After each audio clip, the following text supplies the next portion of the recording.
dear brothers and sisters. It's wonderful to have all of you here to think about spiritual wellness. We live in an age where we're all focused on wellness. And generally, when we talk about wellness, we think about the body, and that is where our attention goes. If you look back in the last maybe 40 years, there have been many exercise gyms out there. There are many spas that have come up because we as human beings realize that the physical body needs to be well. As we age, we find difficulties coming into the body. And so to keep the body well, it has been at the forefront, especially in the last 40, 50 years. And as these facilities come in, we go there, we either exercise, we learn how to eat properly, we spend time sometimes in solitude in some of these spas, which are maybe trying to help us also deal with some of the stresses and strains of life. Little do we realize that the physical body and our emotions are only the outside part of our being. And so when we try to fix the outside part and we have not gone to the core of who we are, then we are never going to be totally well. You know, we could be physically fit, we could be rolling in wealth on the outside to get the gadgets and the joys that we get out of the world outside. But if we are empty on the inside, then happiness doesn't stay with us. And so spiritual wellness is a means by which we heal the spirit, we heal the soul. And so as we look at our lives, we all want the very best for ourselves. Because we think we're the human body, so we do all kinds of things to make the body fit and fine. Whether it be eating the right kind of food, whether it be doing the right kind of exercises. We also many times relate to ourselves as our intellect. And so we try to gain knowledge, because knowledge stimulates our mind. Just like food nourishes our physical body, knowledge nourishes our mind. And as we get entangled in that arena, then we find that we are distracted into the activities of the world outside. So Kabir Sahib has said, very beautifully says, the life of a human being is just like the life of a musk deer. A musk deer has a sweet smell of musk, and it is searching for it, and so it's sometimes running here to find where the smell is coming from, sometimes running here to find where the smell is coming from, sometimes run there to find where the smell is coming from, not realizing that the musk is coming from within itself. And it's the same thing with us. We as human beings are searching on the world outside. We want to be calm, we want to be peaceful, we want to be joyous, we want to be blissful, we want to be happy, we want to be fulfilled. So he says, okay, let me find something in the world outside, because as we grow, that is all we learn. Look at the life of a child. A child is born, and all of a sudden, on their crib, we put all of these gadgets. They're running around, they're having different lights, they have different sounds. So the attention of the child goes into those. We feel as parents this will make them happy. And pretty soon, as they get up, what do we teach our children? The languages so they can understand us. And then the cultures of wherever we live. How do we eat? Do we eat with our hands? Do we eat with our knives and forks? Should the knife be on the left side or the right side, depending on if they live in America or Europe? We teach them the cultures of wherever we are born and wherever societies we are in. And then, as they grow a little bit more, we send them to schools. And the schools are teaching them languages, they're teaching them maths, sciences, history and geography, so that they learn everything about this world on the outside. And so as a child grows up, it just feels that everything that it needs to know should come from the world outside. So when we want to be happy, that's where we focus our attention. We go to the movies, we go to cultural programs, we go to sports, we go on vacations to different parts of the world, because we feel, this is what happiness is all about. And little do we realize when we come back after those things, we are happy while we are there, but then the ups and downs of life have not changed. And the arena in which our attention is still on the world outside, which is impermanent. And when we connect with something which is impermanent, then we can never get lasting happiness. So the saints and mystics have always been talking about knowing ourselves. That we need to first focus on who we are before we can be happy and joyous, before we can be well. And so, if we only think about ourselves as the body or the mind, and if the wellness that we try to get is only at the level of physical existence, our emotional and our intellectual existences, then we are never going to be eternally happy. So when we look back at history, there's always this talk about know thyself. So today, can we experience those states too?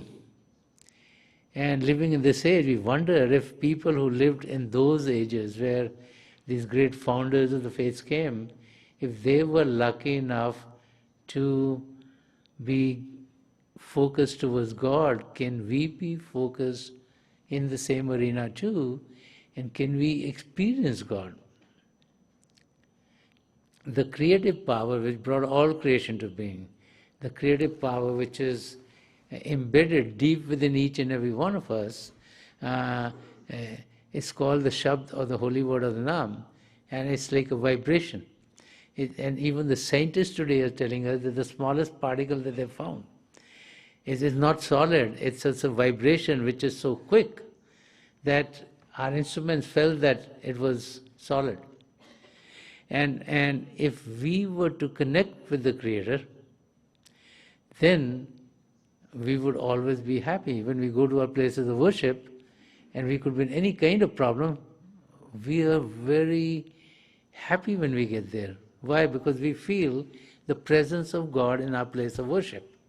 And so the saints and mystics are telling us, God is not up in the sky, God is not in the depths of the ocean, God is within each and every one of us.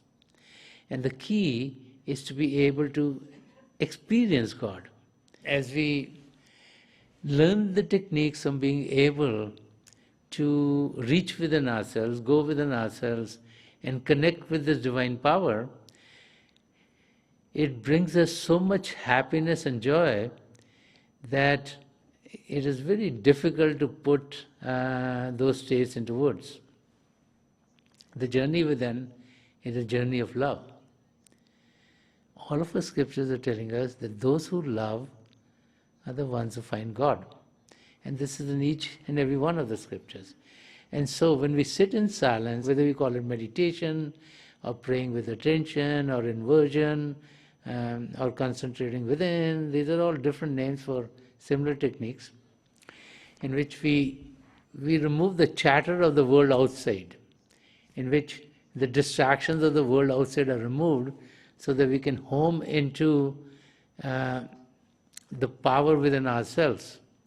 And so as we do that, then this journey is an unfolding of vistas after vistas of spiritual energy, of spirituality.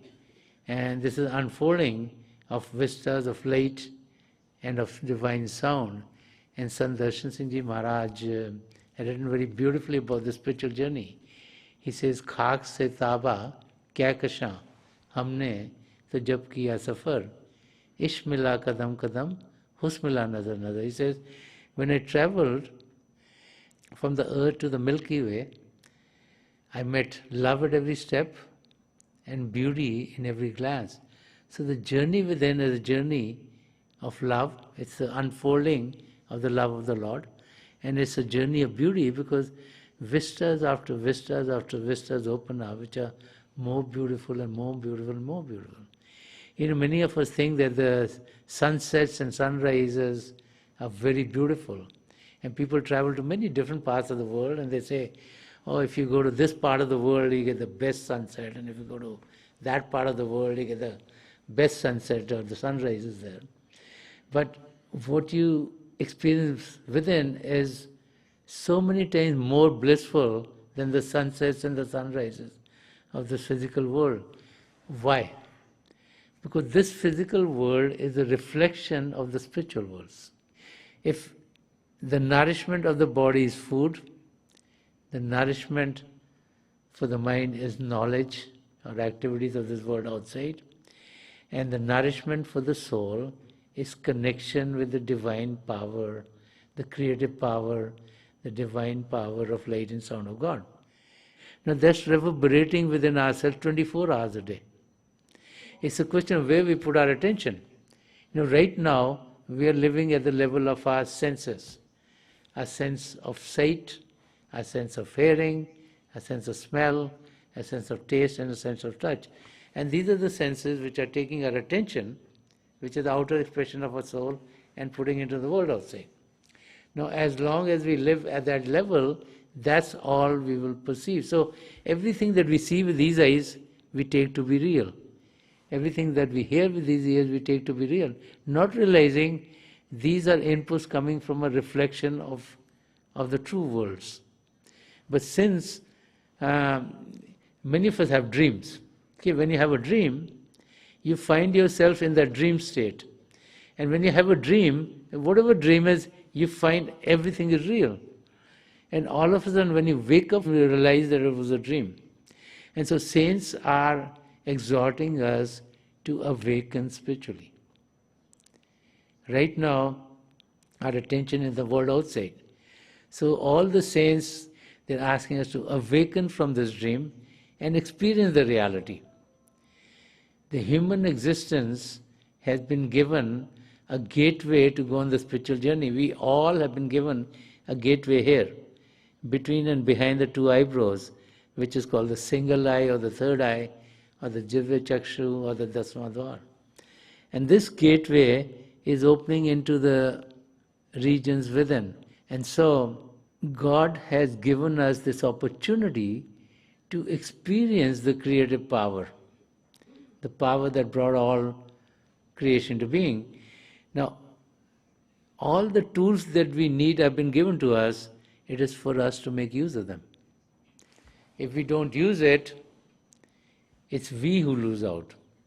And this is why this existence has been called a golden opportunity. If you believe in the transmigration of the soul, then you know that if we have to go through all the 8.4 million of species, how long will it take for us to get back another human birth? And this is why the saints talk about this human existence as being a Hari Mandir, means a temple of God. God resides in this human body. Each and every one of us has the presence of God. The gateway to experience God is here, at the seat of the soul. We just need to learn the techniques to be able to go on the spiritual journey. And as we learn the techniques of meditation, of sitting in silence, then vistas after vistas of divine light and divine sound open up for us. And it's so enchanting and it's so beautiful and it's so loving that it starts to transform us by being with that environment. It's a transformation of love.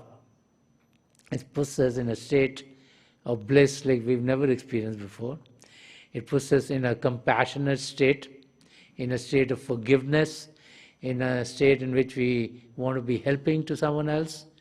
And as we find this transformation coming to us, the effect of this transformation is not only on our life, not only the lives of those that we are close to, that we live with, but a transformed individual can transform families. Transform families can help transform communities.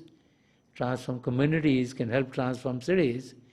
Transform cities can help transform countries, and transform countries can help us transform the whole world. So each and every one of us has a tremendous insight into creating a world which is heaven down here on earth. The key is to first transform ourselves, and this transformation comes as we go within and as we connect with the divine power. Our words are more loving, we are compassionate of others, and we find that rather than be under the vials of these 5 thieves, which is anger, lust, greed, attachment, and ego, we become more truthful, we become more non-violent, we're more loving, we are humble, we want to help others, and we realize that as we bring joy into the life of others that we meet, that the benefits will come to us automatically. Each and every one of us has the same purpose in life. We might think we have different purposes, but we all have one basic purpose, and that is we have the human body, we need to know ourselves, and we need to be one with God. So self-realization is knowing ourselves. God-realization is finding the oneness with God. And each and every one of our faith is talking about that. We generally forget the inner side of our faith. We focus on the outside of our faith. We focus on what should we do when we go to a place of worship. Do we listen to a hymn? Do we ring a bell? Do we light a candle? Do we listen to a sermon? And we just are caught up in all of that stuff. Forget that each and every one of the faiths were based on the life and the teachings of a great saint. And they all had their communion with Lord, and they all wanted us to be able to connect with God too. And so that is the purpose of our life. And God can be found in silence, not in the chattering. It's just like if 4 or 5 or 6 or 10 people are together, if everyone's talking, no one gaining anything. And the person who's talking, not the one who gains, the person who's listening is the one who gains. So the voice of the Lord is there. It's for us to tune into it and listen to the voice, experience the divine light, and then we'll be able to soar into the regions to be one with God. So I pray to God Almighty to help each and every one of us here connect with the divine power within and to experience the divine light in its effulgence. I want to leave you with a very short meditative practice. You can try it in home. We'll try it for about a few minutes. This is a practice which can be done by anyone. It's a purely spiritual practice. Doesn't need any yogic positions or any position the body should be. We feel we're going on a spiritual journey, so the body should be relaxed, and whatever state we can sit calm and relax for a while is what we should take. We should close our eyes very gently, making sure our eyeballs are straight, focus 8 to 10 inches in front of us. And as we close our eyes, just repeat any name of God that you feel comfortable with. And if you don't believe in God, you can repeat any name which is calming or peaceful to you. Just do this repetition mentally, not out loud. And as you repeat God's name mentally, right in front of you, with time, a light will sprout forth. It could be circles of light, it could be flashes of light. The light could be of various colors. It could be golden, it could be white, red, blue, green, yellow, orange, or any other color. Just keep your gaze in the middle.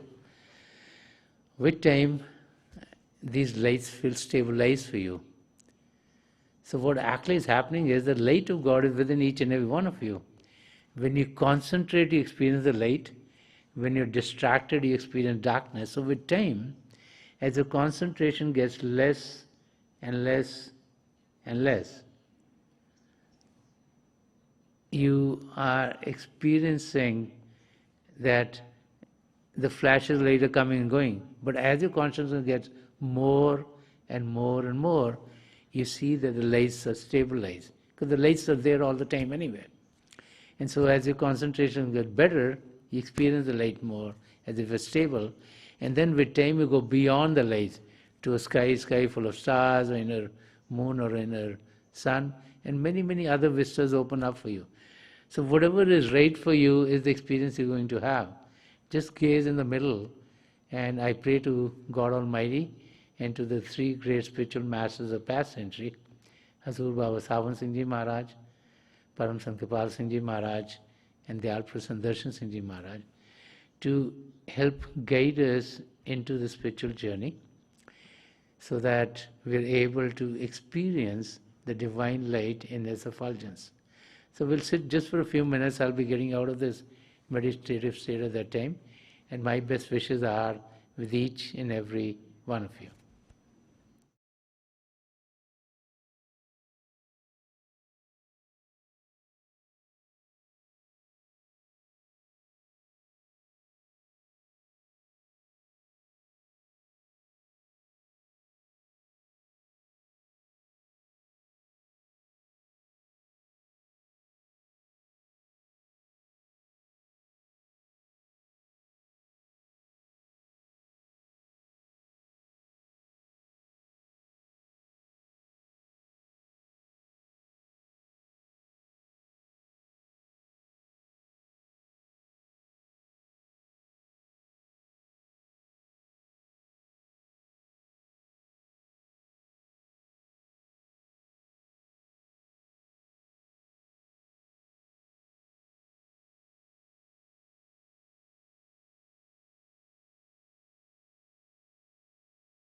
Please leave off.